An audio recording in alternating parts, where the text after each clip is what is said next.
Good morning students. To now I will teach you about what are the statistical errors. हाँ जी बेटा, देखिए जब हम सेंसेस मेथड, सैम्पलिंग मेथड, दोनों में से कोई भी मेथड यूज़ करते हैं सो एरर्स आ सकते हैं, क्योंकि परफेक्ट एक्यूरेसी कई बार नहीं होती।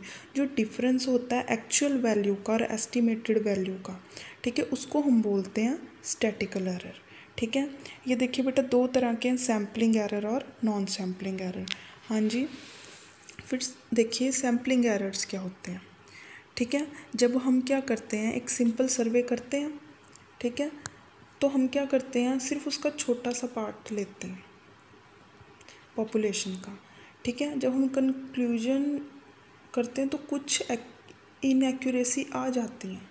ठीक है, क्योंकि सेंसस मेथड में ये चांसेस कम होते हैं, ठीक है, एरर्स आने के, क्योंकि पूरी पॉपुलेशन ली होती है, बट सैम्पलिंग में आ जाते हैं।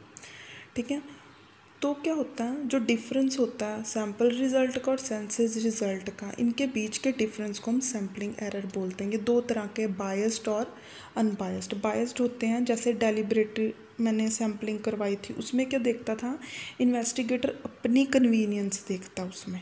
ठीक है, ठीक, सेलेक्ट करते वक्त बायस आ सकता है, प्री डिसाइड आ सकता है।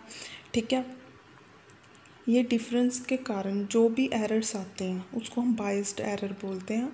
इसे कॉम्युलेटिव एरर भी बोल सकते हैं और नॉन कॉम्पेंसेटिंग एरर भी बोल सकते हैं। फिर अनबायस्ड आते हैं। ठीक है, अनबायस्ड होते हैं जो कोई और ही फैक्टर हो सकते हैं, ज़रूरी नहीं है कि बायस्ड के कारण या किसी पार्शियलिटी के कारण एरर आए। इनके डिफरेंट कॉजेज़ हो सकते हैं आने के। ठीक है, कोई चांस डिफरेंस हो गया यूनिट्स के बीच में, उसके करके आ सकते हैं। ठीक है, फिर आगे आते हैं हमारे नॉन सैम्पलिंग एरर। वो जो था सैम्पलिंग एरर, वो सिर्फ ज़्यादा सैम्पल मेथड में आता है। जो नॉन सैम्पलिंग एरर्स हैं वो सेंसस मेथड में भी आ सकते हैं और सैम्पलिंग मेथड में भी आ सकते हैं। ठीक है, इसके आगे टाइप्स देखिए, मेजरमेंट एरर, जैसे हमने राउंड ऑफ, जब हम फिगर लेते हैं 0.5 आंसर आना चाहिए बट हमारा आ गया 0.4 आ गया, 0.6 आ गया। ठीक है, मतलब कैलकुलेशंस में या मेजरमेंट में कोई प्रॉब्लम आ गई। ठीक है, फिर आगे आता है हमारा non response error. Non response error क्या होता है, जब वो रिस्पॉन्डेंट्स है, जहाँ जिससे हम इंफॉर्मेशन लेने गए, वो कोई अच्छी सही इंफॉर्मेशन ना दे।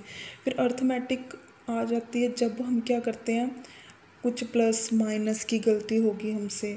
ठीक है, तब ये आते हैं जो अर्थमेटिक होते हैं। फिर अब देखिए, factor affecting reliability of sample data. कौन से फैक्टर हैं जो इफ़ेक्ट करते हैं।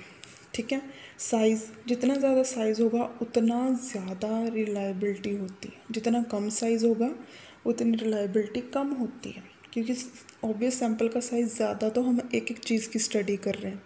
फिर मेथड ऑफ सैम्पलिंग हमने देखना है कि हमने रैंडम सैम्पलिंग यूज़ करना है, कोटा यूज़ करना है कि स्ट्रेटिफाइड करना है। ठीक है, फिर अनबायस्ड होना चाहिए। जो इन्वेस्टिगेटर है ना, वो बायस्ड नहीं होना चाहिए।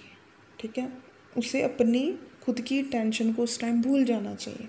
फिर इंडिपेंडेंस, जो सैम्पल का हमने साइज़ लिया वो एक दूसरे से, जो यूनिट्स हैं वो क्या होनी चाहिए, इंडिपेंडेंट होनी चाहिए। फिर प्रॉपर, जो भी एन्यूमरेटर इन्वेस्टिगेटर गए हैं उनकी प्रॉपर ट्रेनिंग होनी चाहिए, एक्सपर्ट होने चाहिए वो। टेस्टिंग ऑफ एक्यूरेसी, जो भी रिज़ल्ट आए हैं, ठीक है, उनकी एक्यूरेसी देखनी है कि वो सही हैं कि नहीं। ठीक है, ये थे हमारे स्टैटिकल एरर्स।